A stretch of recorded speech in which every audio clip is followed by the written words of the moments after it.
चटकदार बाय मोहिनीमध्ये आपले सर्वांचे स्वागत आहे। आज आपण लिंबाचं गोड आंबट लोणचं बनवलेलं आहे। हे लोणचं अगदी झटपट होतं।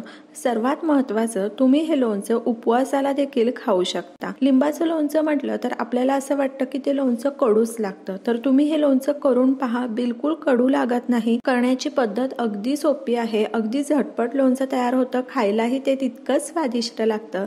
तर अशाच नवनवीन आणि चटकदार रेसिपी पाहण्यासाठी चटकदार बाय मोहिनीला सबस्क्राइब करायचं आहे आणि बेल आयकॉनवर क्लिक करायचं आहे, म्हणजे नवनवीन व्हिडिओज हे तुमच्यापर्यंत पोहोचू शकतील। चला मग तर आपण लोणचं बनवायला सुरुवात करू। या ठिकाणी आपण लोणचं बनवण्याकरता 115 लिंबू घेतलेले आहेत। लिंबू स्वच्छ धुवून आणि स्वच्छ पुसून घ्यायचे आहेत।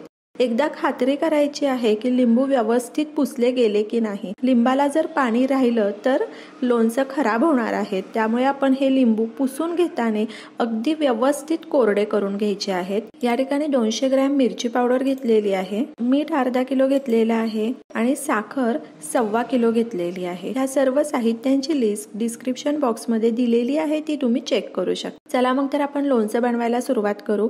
लोणचं बनवण्यासाठी आपण सर्व लिंबू हे कापून घेणार आहोत। तुमच्या आवडीनुसार तुम्ही लिंबूच्या फोडी ह्या करू शकता। मी अशा पद्धतीने छोट्या फोडी केलेल्या आहेत। तुम्हाला जर मोठ्या फोडी ठेवायच्या असेल तर मोठ्या फोडी ठेवल्या तरी चालेल। आणि सर्व लिंबू मधल्या बिया काढून घ्यायच्या आहेत। छोट्या फोडी असेल तर लगेचच मुरल्या जातात।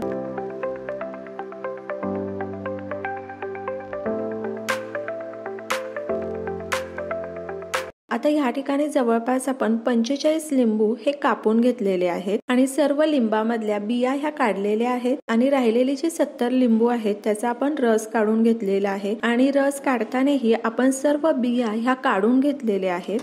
चला मग तर आता आपण लोणचं बनवायला सुरुवात करू। अगदी सोपी कृती आहे। आता मिरची पावडर आपण घालायची आहे, मीठ घालायचं आहे आणि साखर घालायची आहे आणि हे सर्व छान मिक्स करून घ्यायचं आहे।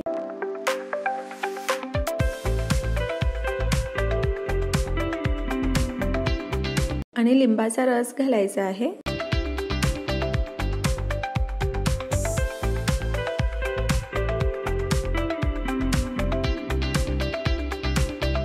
सर्व मिसळून घ्यायचं आहे। मीठ लगेचच विरघळलं जातं, पण साखर विरघळण्यासाठी थोडा वेळ लागतो। तर जवळपास मी 15 ते 20 मिनिटांकरता अशा पद्धतीने लोणचं छान मिक्स करून घेतलेलं आहे। आता आपण हे घमेलं आहे हे सुती कापडाने छान बांधून ठेवायचं आहे। या ठिकाणी आपण सुती कापडाचा वापर केलेला आहे आणि कापड थोडंसं पातळ घ्यायचं आहे की जेणेकरून बाहेरची हवा आहे ही आपल्या लोणच्याला लागली जाईल। साधारण आपण रात्रभर हे लोणचं असंच ठेवलेलं आहे। आता दुसऱ्या दिवशी सकाळी आपण लोणचं पुन्हा एकदा छान मिक्स करून घेणार आहोत। लोणचं तुम्ही खाऊन पाहू शकता। जर तुम्हाला लोणच्यामध्ये मीठ, साखर किंवा मिरची पावडर कमी वाटत असेल तर ती तुम्ही घालू शकता। व्यवस्थित मिसळून मग बरणीमध्ये तुम्ही हे लोणचं भरू शकता। आता या ठिकाणी मी अशा पद्धतीने काचेची बरणी घेतलेली आहे।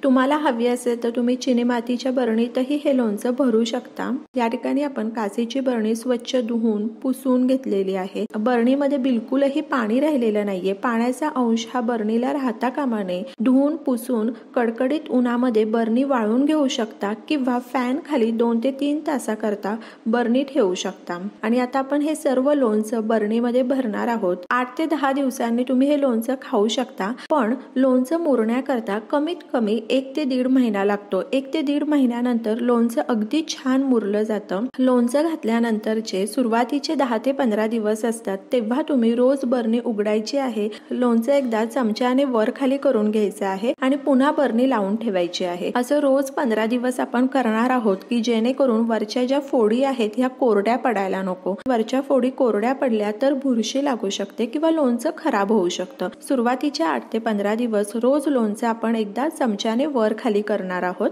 जो चमचा आपण लोणचं मिक्स करण्याकरता वापरणार आहोत तो चमचा कोरडा असायला पाहिजे। तर अशा सोप्या पद्धतीने उपवासाला चालणारं गोड आंबट लिंबूचं लोणचं तयार आहे। हे लोणचं खायला अप्रतिम लागतं। तुम्ही जर लोणचं व्यवस्थित ठेवलं ना तर अगदी 1.5 ते 2 वर्ष हे लोणचं छान टिकतं।